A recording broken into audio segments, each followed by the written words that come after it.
Hey, Ron Neitzel. Can you hear us? I gotta add him. Add to stream. There it is. There we go. Hey, good Look seeing you. at that. That's cool. So now we're both on the screen, right? Yes. That's awesome. You might want to mute your phone. That's cool. Well, good morning to you. Good morning. Well, actually, it's good afternoon to you. Good afternoon to you. Yes, almost 3 o'clock. And you are in Cleveland, Ohio. Cleveland, Ohio. So it's 3 o'clock there. It is 2 o'clock here. Yeah, so I'm in almost 2 here. Yes. Well, welcome to the show, Ron. Great having me back. I love coming in here. This is awesome. I know. We need I'm you with you guys every single weekend. I try not to miss a show, and it's great coming in here.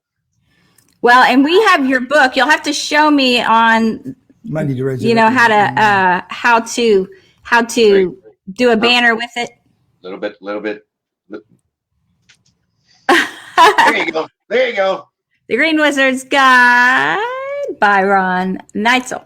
This is the book when you're gonna get your lawn in shape for spring, right, Ron? Absolutely. Okay. Anytime, Absolutely. yeah. Ron, I like this because it's like a handbook. You take it with you, as you're working on your yard, and it's got everything in there for a great look in your yard and your garden. I love it. I like the size of it. It's perfect. Well, go ahead. No, you go ahead. You're the expert. Well, hey, look, I just screwed it up right. That's all. Okay? It's organic. It's organic. There is no right or wrong answer when it comes to organic. It's when you start adding chemicals, you go wrong. Okay. And that's where people get a misunderstanding. That's like I was in a discussion at 2 o'clock this morning with a farmer that was talking about till and no till. Yeah. When you're trying to get organic materials in your soil, absolutely till away. But once you've got the organic material in there, now you just want to add a little bit. Now you start slicing. So you're no longer tilling. You're opening the soil up, getting the materials in there, and continue on. So yes and no.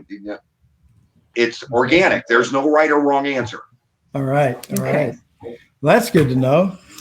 I tell you, organic. So right now, in light of the winter blast that we had here, that little bit of a frost. Oh my God! What we did here in Cleveland, in Texas, yeah, it was insane. So not only us, but we walk outside and our yards are yellow. The plants look dead. They all, not all of them, but most of them are brown. Right. And so, and it's not just us, it's everyone in our neighborhood, right? And so we're all trying to figure out what we need to do. I mean, are the plants dead? No. Oh, good. They went into winter dormancy. Okay. That's it. So you just need to wake them back up again. So when you wake them back up, will they be green? Absolutely. Or whatever color they should be. Okay. Absolutely. Well, tell us how to do that. What do we need to do first? First, you have to understand that when everything went winter dormant, all of the microbial life that I praise for organic world has gone into its dormant state and has gone into a chrysalis state in your soil. Mm-hmm. We need to feed that. We need to put the materials in the soil that they thrive on, which is your alfalfa, whether it be the powder or the pellets that you grind or you push in, not grind in, push in. Because you aerate the soil, and then when you have the pellets down, you just run an aerator over it, which is just pushing little holes in the ground. Mm-hmm. Or Jim gets out there in his golf shoes and plays putt with a plastic ball.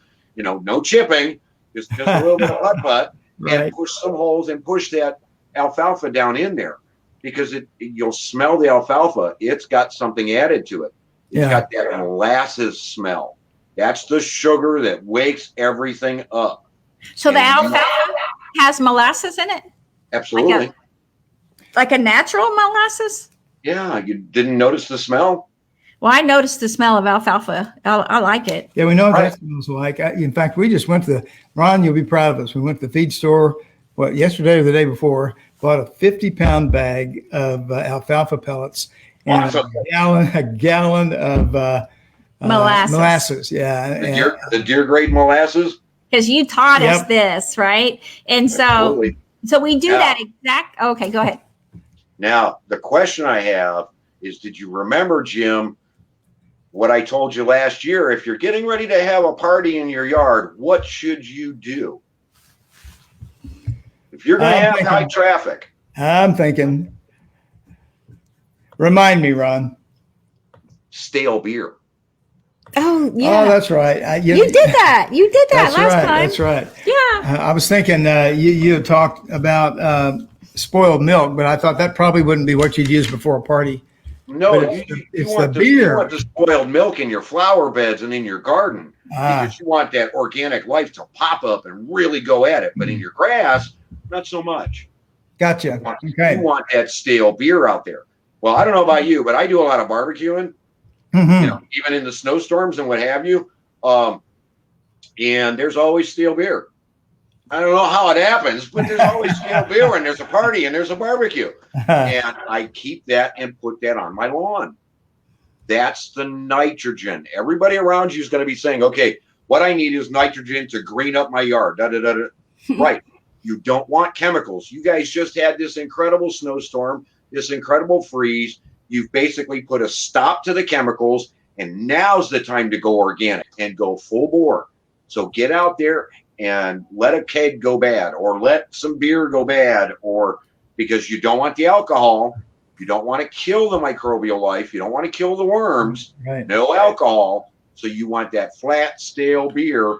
And when you're putting down the molasses, put down the beer. You're going to get the green up process, and you're going to be feeding the microbial life. And both are going to take off at the same time. And that grass is going to pop green super quick. So even though our yards, because with the winter freeze, knowing how to wake it all back up again to make it all green again. So if it's all brown, and since you're the green wizard and you know how to make it green, Don't paint your grass, Ann. don't paint your grass. Yes. And so the best way to get it green again, you said, is alfalfa, and Right. then molasses, and then Right. stale beer. Right. So stale beer means you leave it sitting for how long? How long does it take beer to go flat? You can pour it. You can pour it in a bucket, and you can swirl it around, and you can pour it in another bucket. And the more you aerate it, the more the alcohol comes off. You can use that the same day. If you can let it sit overnight, it's even better. Even better. Yeah. Okay. So stale beer. You did that last year, didn't you? Actually, we did do that last year, and you put the molasses in a hose-in sprayer and just spray the heck out of your yard, and we did that, and boy, it made a difference. And how did it smell? Actually, it smelled very sweet. There you go. Then you did it right. Sweet. Yeah. Yes. You don't want it to smell hoppy. That's too much. That's when you've put too much instant nitrogen into your grass. Okay. You want that sweet smell. Sweet smell. Yeah. It's kind of a balancing act. Mm-hmm. What I do is I put like I don't know, three quarters beer in the hose end sprayer, and then I fill the rest with that thick molasses. Okay. And I get that shaken up and stirred up real good. And the molasses is enough to overwhelm it. And that's enough to spray down your lawn. All right. That's good. I'll make sure that we do that this time. There was another product that you suggested that we use, and that product is gluten. You suggested spreading gluten on the yard. Now, I wanted to discuss this because what you guys have just went through. Before you get to that, let me ask you a question. Okay. Is there any order when you're using the alfalfa, the molasses, and the stale beer? Is there any certain order to that, or you spray them on your lawn in any order? I like to have the alfalfa down before I get it wet because it instantly opens up. So if we got it at the feed store as pellets, last time we got cubes, should we have broken those open? As soon as they get wet, they break down. Oh, okay. Okay. Oh, so if someone just has alfalfa hay, right, they could just spread that out? Is that harder? I would take the alfalfa hay and go directly into the garden with it. Okay. I would not. Garden. I would not lay alfalfa hay over top of dead grass or dormant grass. I'm sorry, not dead. It's dormant. Dormant grass. Okay, that's helpful. All right. So you were asking about gluten. Yeah, and I don't know if this is the proper time or sequence to ask about that, but we've done some work just thinking about and researching gluten, and we know that it can be harmful for humans, but it can be really good for grass. So maybe you could tell us about that a little bit more. It's in his book. What you guys just experienced is going to trigger a problem all over Texas, and that was with that frost. A lot of seeds, a lot of weed seeds must overwinter and go into cold dormancy before they'll come to life. The last time you guys had a frost and a good snow like this was nearly 100 years ago. I know. You guys are going to see some brand new weeds you've never seen before. You guys in Texas are in trouble. I can't wait. Well, and it's funny you know that, because I was wondering about that, because they kept saying it's the worst snow ever, worst freeze ever. And I always know to go back to the Farmer's Almanac and look at the worst freeze ever. And you're right, it was 1911. Mm-hmm. And there was that the last one? I think so. Yeah. Right. Something so it's like not, that. It's not like they say global warming. This is what the planet naturally does. Every 100 years. It didn't happen last year. It doesn't mean it's global warming. I'm sorry. But they can use it because no one remembers 100 years ago. The Farmer's Almanac, every time I think it's the worst flood or the worst freeze or the worst whatever, I go back to the Farmer's Almanac, and it's always about 100 years ago. Sometimes it's like 50 years ago. So we have a short memory, right, nowadays. Right. But that's interesting. So you're saying after the freeze, we're going to get all these weeds? You're going to get some brand new weeds no one has seen in Texas that was alive back then. Wow. So you're in some trouble. So now's the time for everybody to go, okay, let's try and get ahead of this, and let's get the corn gluten down. Because the corn gluten is going to attack those weed seeds hopefully before they germinate.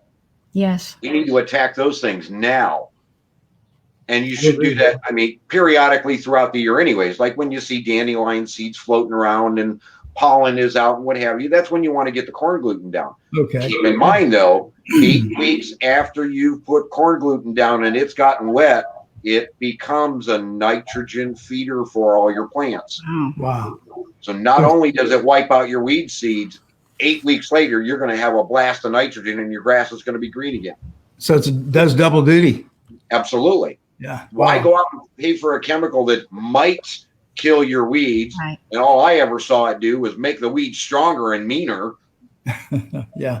Why, when corn gluten in the powder form or any form will dehydrate and kill off all weed seed?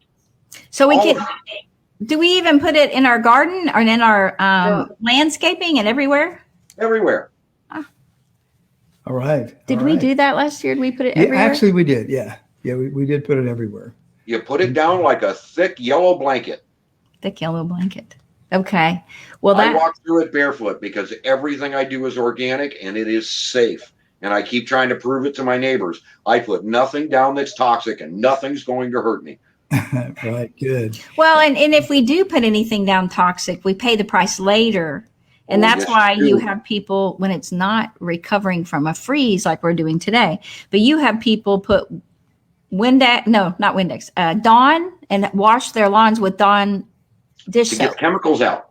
Yeah. And we had, I had a lady on when I interviewed the first time that has 5 acres, and she did that. She didn't do all 5 acres, but the acre where her house is, she did about and where her kids play and everything. She cleaned all the chemicals off with Dawn dish soap and just a hose.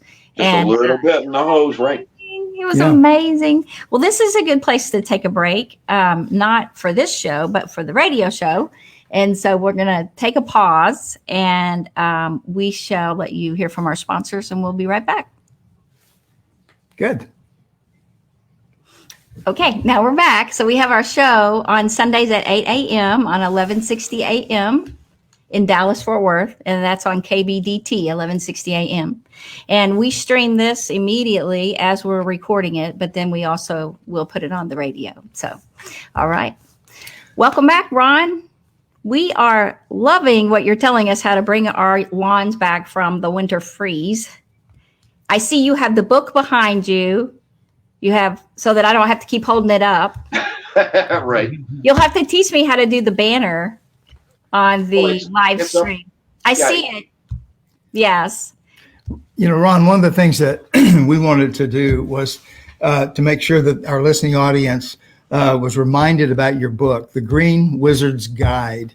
And it's that handbook that I really, really like.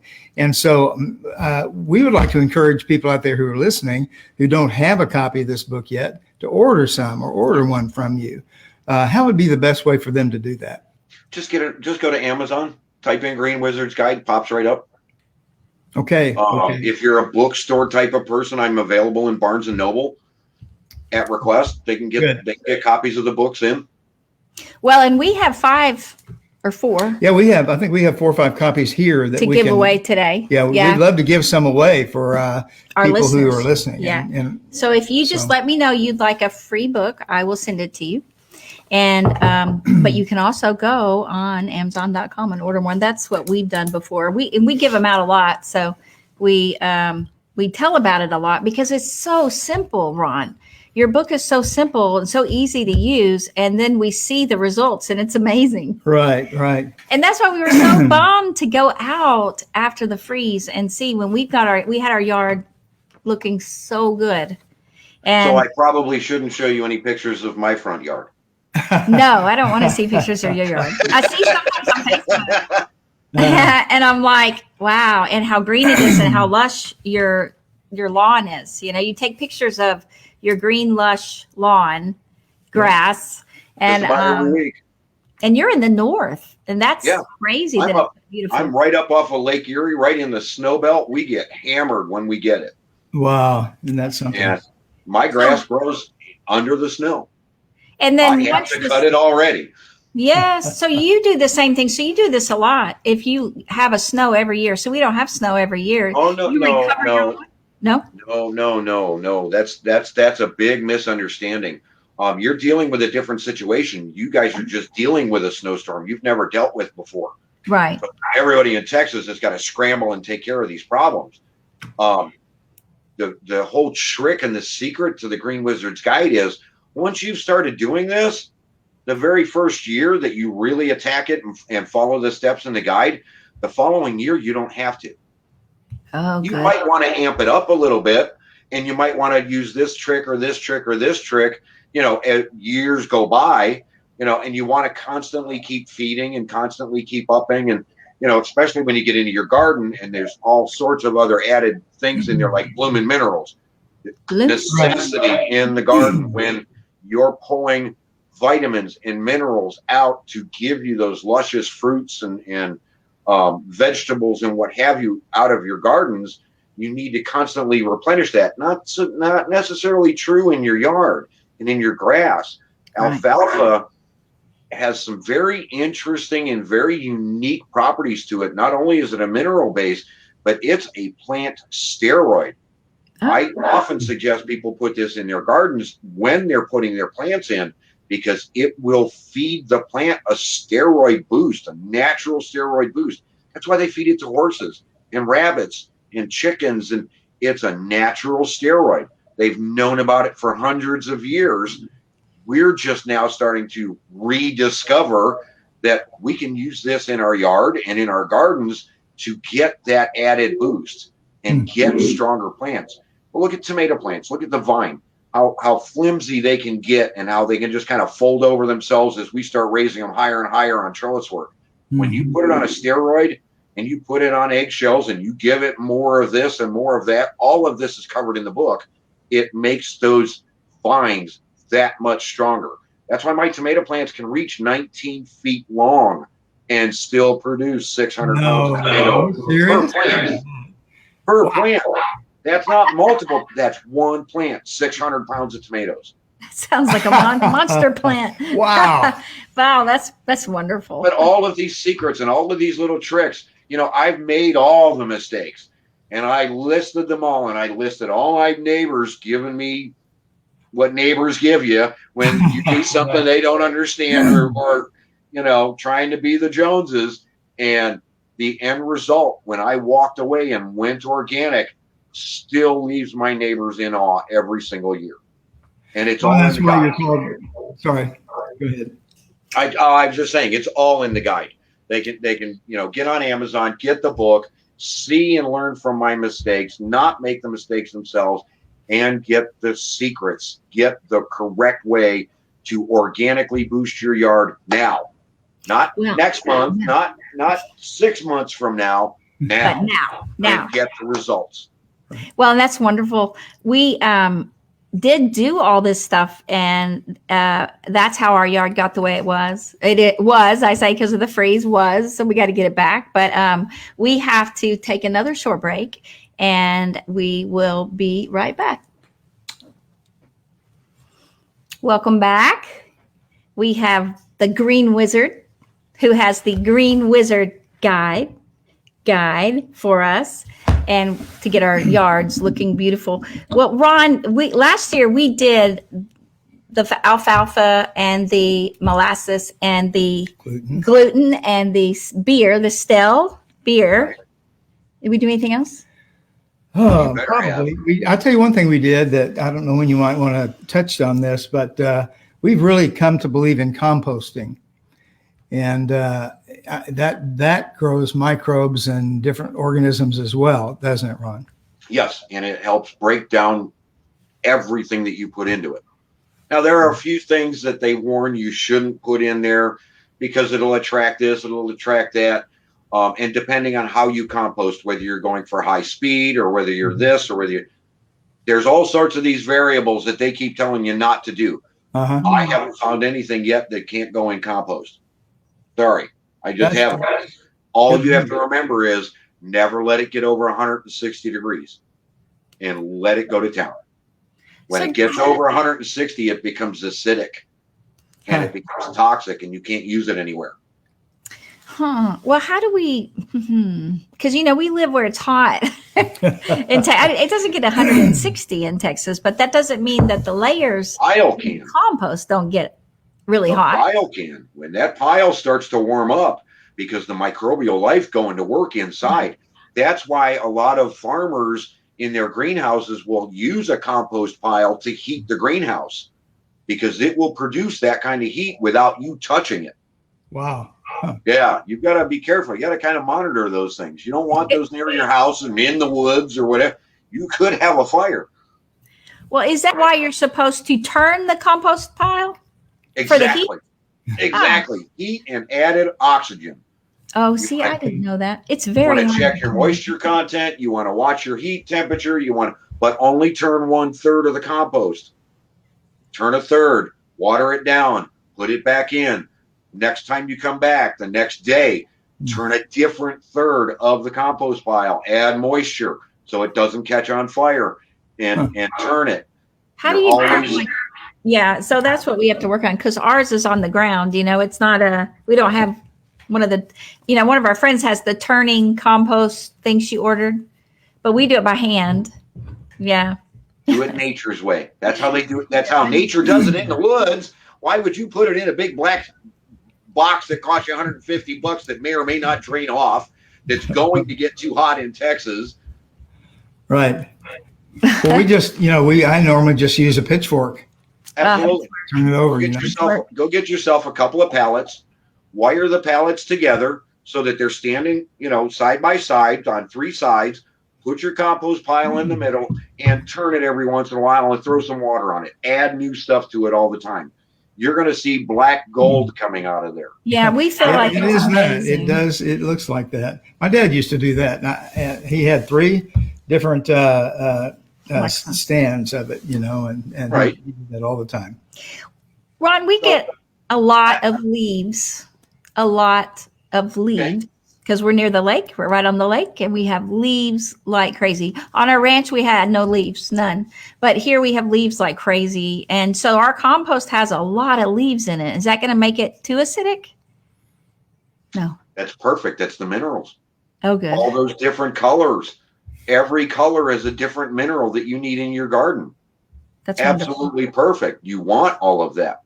Okay. You don't want just one type of leaf going into your compost because you're only getting one mineral. You want multiple colors going in. There's a measurement, and this would be in the second book, of how much brown material versus your woody material versus your green material goes in a compost pile. There's a calculation that goes into that brings up the heat level. So all the leaves that you've got, great. If you're not adding green and you're not adding direct waste right out of your kitchen, you don't have to worry about it catching on fire because you don't have that high microbial activity. It's going to break down slow. That's why I say use leaves on your garden, because it breaks down slow all winter long and feeds all those minerals back into the soil. We've really fallen through on that, and we put leaves everywhere all over our garden, and it's really served us well to do that.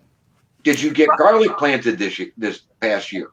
No, we didn't. Oh yeah, well we planted some. Only on one side of the house. We planted like 3 or 4 garlic plants right over there. Yeah, we did. And they're so pretty. I can't believe how pretty they are. But we did not do it back in the garden in the back.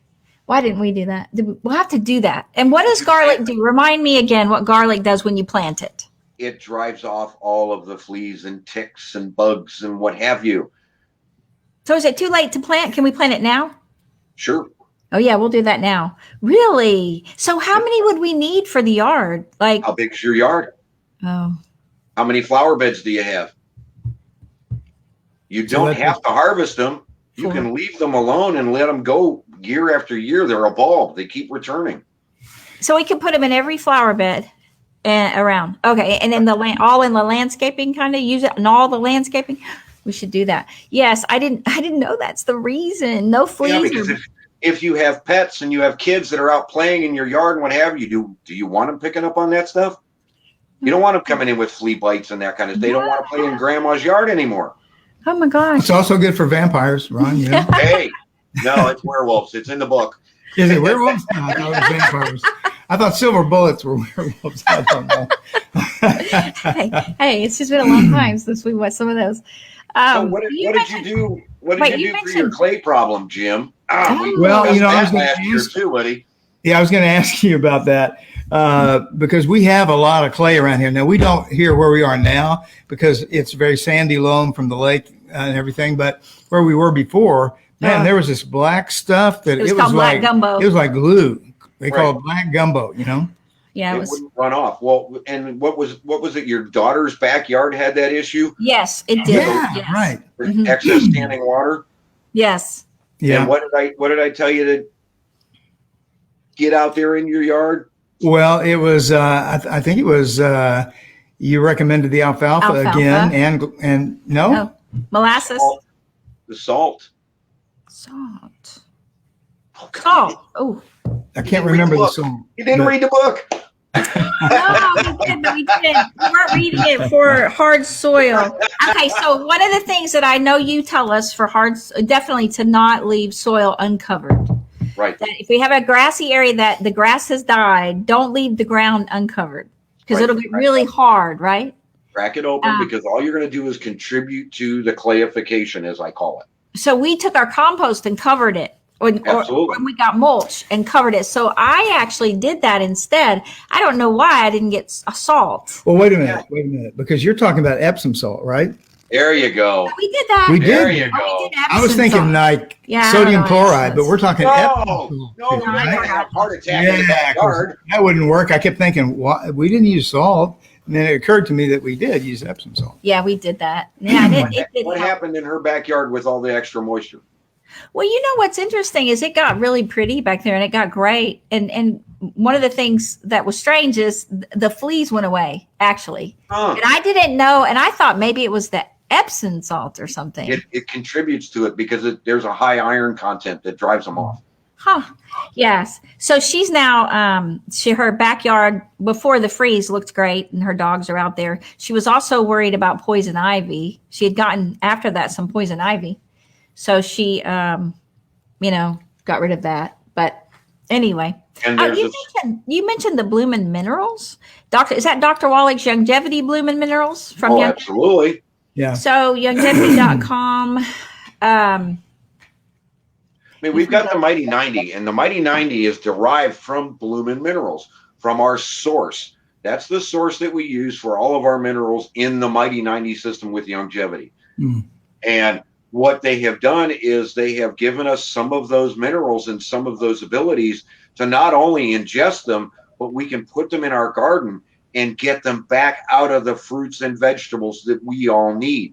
And in the trouble that we're in, that not quite everybody in America and the rest of the world hasn't heard yet, is we are out of supplies on a lot of our fruits, vegetables, and minerals this year. These things have been taken away or given to other countries that are in desperate need. We don't have them this year. We're going to have to grow our own victory gardens. I hate to say it, but we're in trouble. There's going to be a huge shortage this year. And a lot of farmers are being, things are being done. They're not good. And the only way we're going to protect ourselves and get our health back. I mean, let's be honest. When you go outside and you spend time in your garden, not weeding, that's what people misunderstand. No. I don't weed my garden. I don't have weeds. When you spend time outside, your mental health improves. You're ingesting the oxygen, you're in contact with the earth, the vibration of the earth. All of these things contribute to a healthy mind and a healthy body.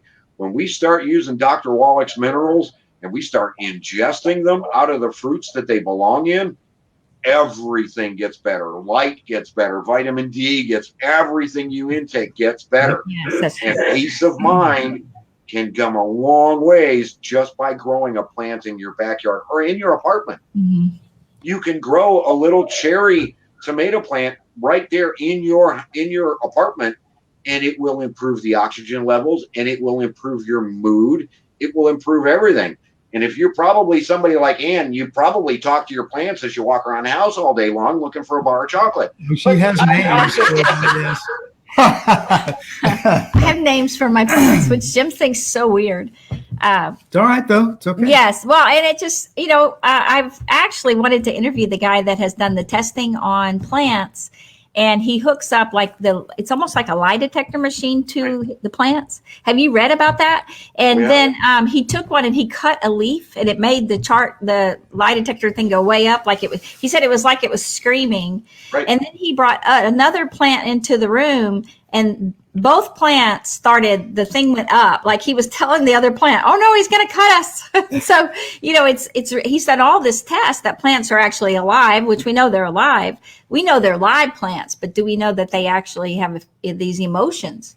Right. And so I would love to interview him. Right. And so he said by talking to them, giving positive energy to them, they grow faster and grow better. And that's why I do that. I actually do. I have Paulina and I have Patty and I have different ones. And so It helps me feel like more. And I honestly, by naming them and talk, when I'm watering them, or if I walk by and go, oh, you're not looking very good, it makes me think about them more often to take care of them. It's kind of a strange thing. But anyway, I've read about that. And so I do name them. So you mentioned the Epsom salts. Is that something that you would normally put on your yard, or do you just put it on your yard if the ground is hard? When you're dealing with clay. Oh, clay. Every mineral that you add to your yard is a plus. Doesn't matter, regardless of how you look at it. Every time you add a mineral, it's going to improve your yard and your soil conditions. Because the microbial life, when in search of a mineral for a specific plant, can be tracked at up to a mile away. So if you have a high mineral content in your front yard that something in your backyard needs, the microbial life can bring it back to that plant. Oh, that's cool. So when would we put down the Bloomin' Minerals then? Whenever. Oh, whenever. And you just spread them all over like we've done before. So we take Dr. Wallach's minerals for our bodies. It makes sense we put them on the ground. So you just order. So we can order them a real big thing of them. Right? They come in different sizes. Oh, yeah. You don't have to get the little one. You can get if you're just doing a small garden, less than an acre or something like that, just order the small bag of them. If you've got house plants, order the small bag of them. If you're going to do a full 200 acres or whatever, I would suggest get a hold of Longevity themselves and order the really, really, really big one to deal with that kind of structure. So what is your Longevity website, Ron? I don't know. That you order from? Yeah, because I know mine is docshop.com from longevity.com. So you used to just put in doc because we call him Doc Wallach. Right. Docshop.com. So longevity.com, docshop. Anyway, but I tell you, that's so wonderful. Now adding those, you only add Epsom salt when it's clay, right? And so after we add all this stuff and our yard we get our yard. So how long will it take for it to repair? Weeks.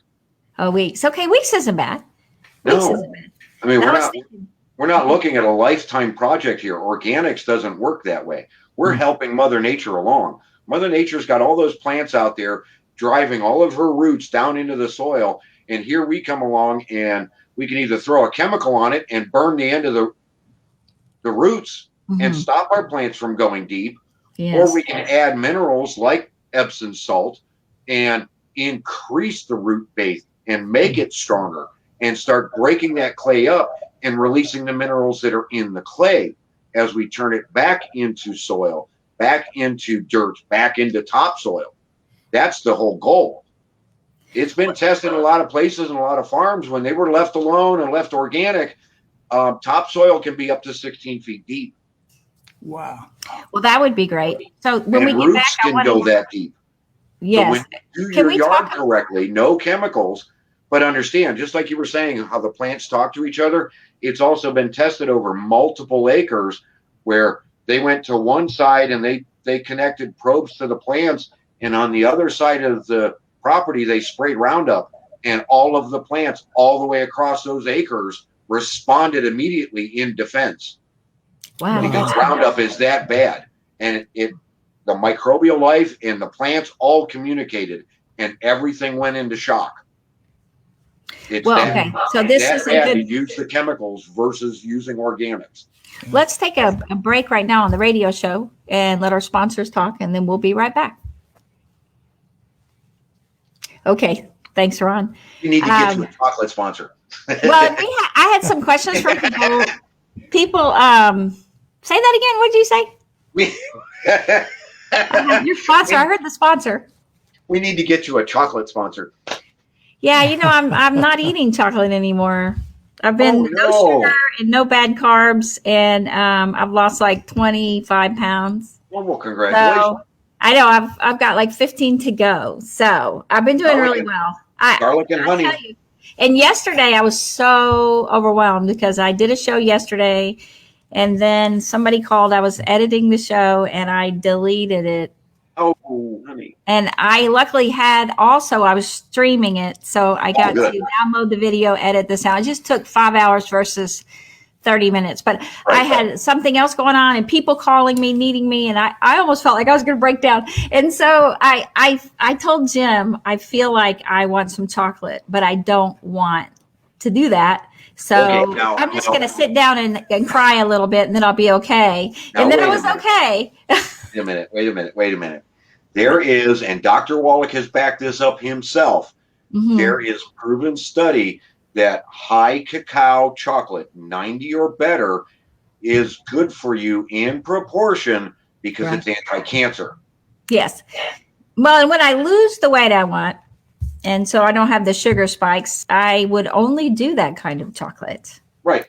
So do it a little bit before bed. Little bit before bed. Yeah. And it does help with stress. And that's why I go, like, when I get real stressed, I kind of think about that. But I have this trouble with just eating, Dr. Wallach, and he's so great because he's so self-disciplined and he's so self-controlled. And when he comes here, when we go eat with him, I eat exactly what he eats. Jim's like, what are you going to eat at the restaurant? Exactly what Dr. Wallach eats.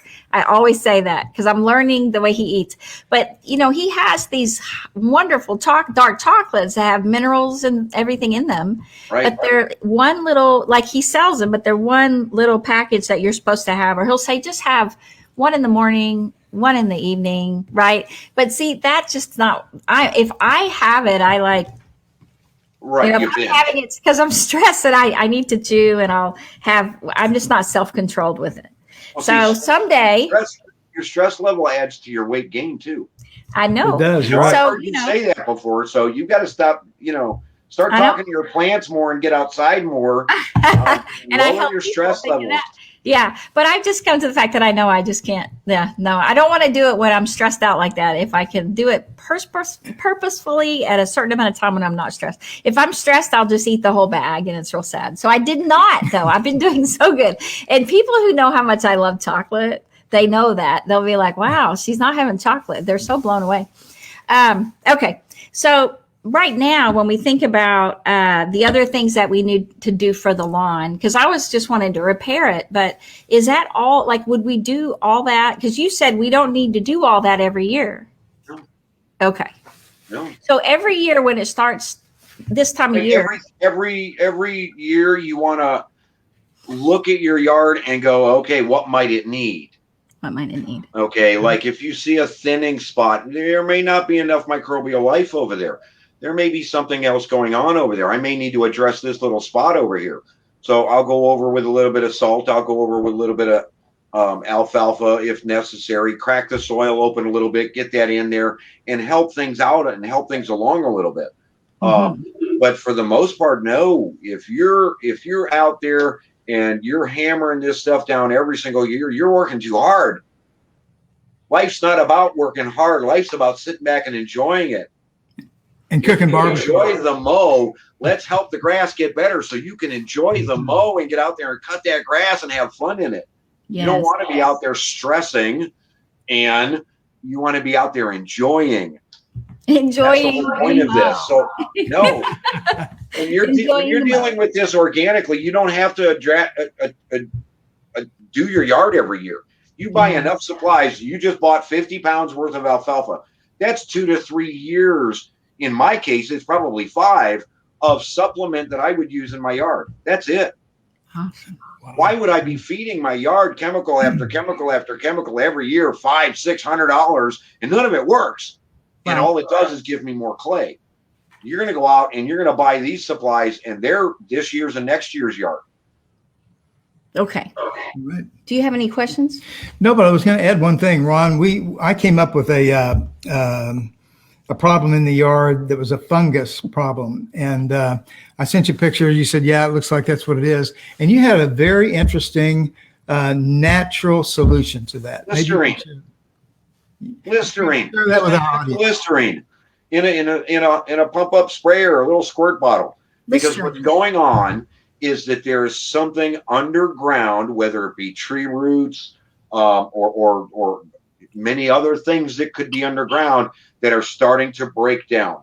And that moss and that mold and that mildew is finally starting to come to the surface as it's finishing the breakdown of what is organically being eaten underneath. You don't want that on the surface, so you put just a hint of Listerine on it, drive it back into the soil, and amp the soil back up again. Because organic life in the soil is good, you just don't want mold growing on top of it or moss growing on top of it as it's breaking down. It's all good, it's all natural, you just don't want to see it. Yeah, good. Thank you for sharing that again. Do you have any suggestions for our blueberry plants? Did you have a question? No, I thought we lost. No. Our blueberry plants are not growing. Our vines are not growing very well. And I wasn't sure because I put the compost around them. Okay. But somebody told me that blueberries they grow better in a pot than they do in the ground. But I thought that this doesn't make a lot of sense, but maybe. You may have other problems around the area where you put the blueberries. Mm-hmm. Are you bringing your acid levels up? Are you making the soil a little bit more acidic? You want me to do that, or am I doing that? You should be doing that. Any berries, blackberries, they all thrive on it. Roses thrive on it. Treat it like a rose. Bring that soil concentrate a little bit higher in the other direction. Now, you don't want to go too high. You don't want to go so high that everything is burning around the plant. Right. That's not what I mean. And if you end up in that situation, go get some ashes and get ashes down in that soil and neutralize it as quick as you can. Ashes from the fireplace, ashes? Absolutely. Yeah. Okay. Ashes from the fireplace, the fire pit in the backyard, or the barbecue grill, even better. The barbecue grill, that would be you barbecuing. Are you barbecuing today? I know you did yesterday. Yeah, I'm just waiting for the meat to cool. Oh, so we just have to do a show on someday on, because you were always barbecuing, but we never interview you about barbecuing. Well, And I'm like, oh my gosh, you love to barbecue. absolutely. Now, are we making a mistake? Because when you said that, see, in all this winter freeze, we have a huge fireplace and we used it all the time. And so we took the ashes out and we put them on the compost pile. Great. All of them every time. So there's like lots. Great. That's not going to hurt. Oh, nope. good. Keep turning it in. You just added more. You just added more hardwood minerals to your compost that you're going to turn around and put in your yard and in your garden. And that's going to give you that much more for the plants you're going to grow this year. Well, we've heard you say that. We've heard Dr. Wallach say that. And so we just followed your advice. And I think it's going to pay off for us. Oh, you're going to have some incredible growth. Just stand back and hold on. Well, make sure you sharpen your lawnmower blades before you start this year, though. How come? Sharpen your blades twice a year if you like to enjoy your mowing. Because you don't want to shred the grass, you want to cut it. Sharpen our blades. Got it. Do we do that ourselves? I don't do it ourselves. I have it done. Do we do it? Okay. Thank you, Ron. How would people reach you? They can reach me on Green Wizard on YouTube. And through there, you will find email address, thegreenwizard@hotmail.com. No spaces. Get a hold of me anytime you wish, and I will be here to answer your questions. Thank you so much for helping us learn how to get rid of the bad freeze, the brown in our yard, and make it beautiful again and recover. We just thank you for joining us. Great talking to you again, Ron. And enjoy your day. Bye-bye. Bye-bye. It's so much fun talking to him. It was fun. Bye, guys.